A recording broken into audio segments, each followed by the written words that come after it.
ये कहानी है मस्तीपुर के एक छोटे से गांव की, जहां रोहन नाम का एक आदमी मंदिर के पास पाव भाजी का ठेला लगाता था। उसका सपना था अपने ठेले से पहचान बनाना, लेकिन उसकी पाव भाजी उसके अपने मोहल्ले में भी फेमस नहीं थी। आइए भैया, गर्मा गर्म पाव भाजी, एक बार खाओ बार बार आओ। अरे तुमने नया ठेला लगाया है क्या? अरे भाई, तुम मुझे नहीं जानते? अरे भाई, तुम प्रधानमंत्री थोड़ी ना हो जो मैं तुम्हें जानूंगा। मैं तो मंदिर आया था तो इधर चला आया। पर तुम जो ये बना रहे हो इसकी महक अच्छी आ रही थी, तो मैंने सोचा देख ही लेते हैं। मोहन सोच में पड़ गया कि वो तो बिल्कुल भी फेमस नहीं है। अरे भाई, जब तुम्हें खाना नहीं है तो फालतू बातें क्यों कर रहे हो? अच्छा, मैं फालतू बोल रहा हूँ? इसी बात पे एक प्लेट पाव भाजी लगाई दो, मैं भी देखता हूँ क्यों इतना अकड़ रहे हो। ये सुनते ही रोहन ने उसे एक प्लेट पाव भाजी दे दी। वो आदमी प्लेट को ध्यान से देखने लगा, कभी भाजी को देखता, कभी पाव को देखता, फिर बोला, भाई ये प्लेट कितने की है? ये प्लेट तो 60 की है। क्यों, क्या हुआ? अरे नहीं, मुझे लगा इतना सजा धजा कर दे रहे हो, कहीं 500-600 रुपए तो नहीं ले रहे हो? अरे भाई, ये 500 से 600 रुपए की नहीं है, ये सिर्फ 60 रुपए की है। और वो एक दो कौर खाते ही बोला, अरे ये तो सच में मजेदार है। 60 रुपए में इतना स्वाद? कहीं तुम घाटे में तो नहीं जा रहे? नहीं भाई, मुझे कोई घाटा नहीं है। गैस और सामान मिलाकर सही दाम में बन जाता है। और फिर वो आदमी पाव भाजी खाकर वहां से चला जाता है। रोहन सोचने लगा, यार, जिसने खाया उसे तो पसंद आई, फिर बाकी लोग क्यों नहीं आ रहे? वहां उस ठेले के आसपास भीड़ तो थी, लोग मंदिर आ जा रहे थे, पर उसके पास कोई नहीं आ रहा था। उसने थोड़ा इंतजार किया, फिर भी कोई नहीं आया। अब ऐसे नहीं चलेगा। शाम भी होने वाली है और सिर्फ एक ही ग्राहक आया है। अब दुकान बंद करके घर चलते हैं। फिर उसने अपनी दुकान को एक बड़े कपड़े से ढक दिया और कुछ देर बाद वो अपने घर के लिए निकल पड़ा। लेकिन उसके चेहरे पर उदासी साफ झलक रही थी। उसके घर पहुंचते पहुंचते शाम हो गई। घर में उसकी पत्नी सुनीता और उसकी बेटी मोनी रहते थे। वे दोनों रोहन का इंतजार कर रहे थे। आ गए। आज ठेले पर काम कैसा रहा? पापा, आज कितने लोगों ने आपकी पाव भाजी खाई? कम से कम 1-2 हजार की बिक्री हुई होगी। रोहन ने उदासी भरे मन से हंसते हुए कहा, अरे नहीं मोनी बिटिया, आज सिर्फ एक ही ग्राहक आया था और कोई नहीं। कोई बात नहीं, शुरुआत में ऐसा ही होता है। तुम मेहनत करते रहो रोहन, एक दिन तुम्हारा ठेला जरूर चलेगा। पापा, मैं भी कल आपके ठेले पर आऊंगी। मैं सबको बोलूंगी कि आपकी पाव भाजी सबसे अच्छी है। नहीं बेटी, तुम कल मेरे साथ चलना। अभी चलो, सब लोग खाना खाकर सो जाते हैं। फिर सब लोग खाना खाकर सोने चले गए। अगली सुबह रोहन अपनी बेटी को साथ लेकर निकला। वो पहले मंदिर गया और फिर अपने ठेले के पास आ गया और उसने अपने ठेले का तिरपाल हटा दिया। देखो मोनी बिटिया, यही है मेरा 5 स्टार पाव भाजी का ठेला। पापा, इसमें 5 स्टार कहाँ है?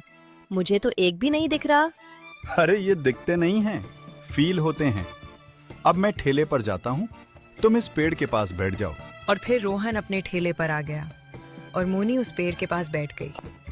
क्या कहते हो पापा जी, अभी सबको बुला लूं क्या आपके 5 स्टार पाव भाजी का स्वाद चखने के लिए? अरे बेटी, अब तुम भी मेरा मजाक उड़ाने लगी हो। अरे पापा, मैं तो बस आपके 5 स्टार ठेले का प्रमोशन कर रही हूँ। अच्छा ठीक है, बुला लो सबको, तुम्हारी भी इच्छा पूरी हो जाए। और मोनी सबको बुलाने लगी। आओ आओ, मस्तीपुर की सबसे स्वादिष्ट पाव भाजी। पास ही मंदिर आए हुए व्यक्ति मोनी की आवाज सुनकर तुरंत रुक गए।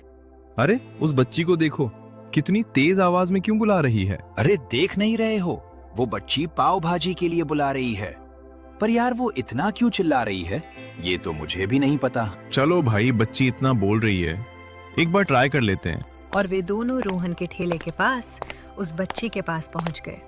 क्या हुआ बच्ची, इतना क्यों चिल्ला रही हो?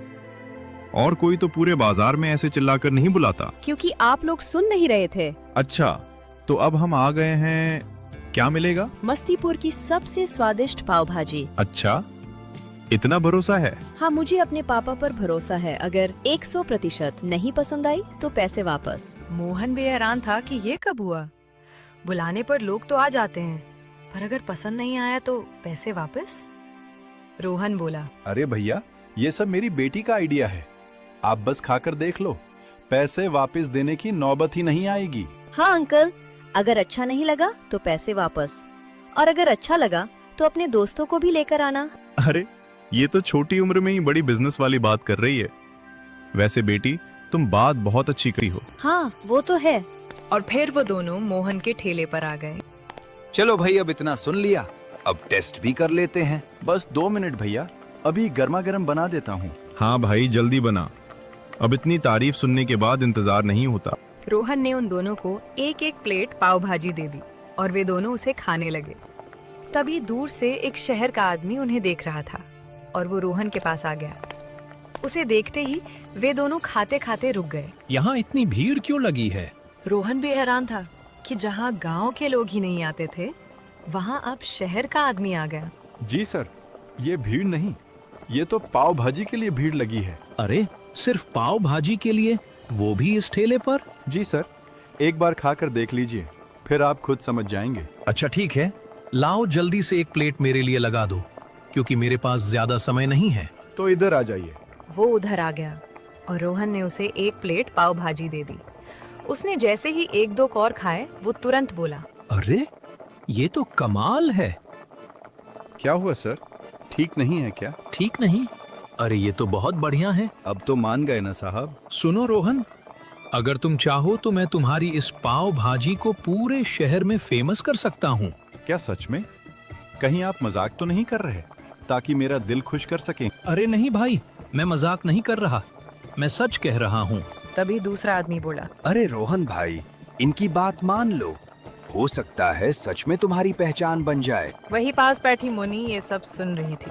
सर, मैं चलने के लिए तैयार हूँ, पर मेरा तो छोटा सा ठेला है। देखो रोहन, मैं तुम्हें मजबूर नहीं कर रहा। ठेला छोटा बड़ा से नहीं, स्वाद से होता है। लेकिन अगर तुम हाँ कहो, तो तुम्हारा ये ठेला बहुत आगे जा सकता है। सर, आपने सही कहा, पहचान ठेले की नहीं, स्वाद की होती है। वो जाने के लिए तैयार हो गया।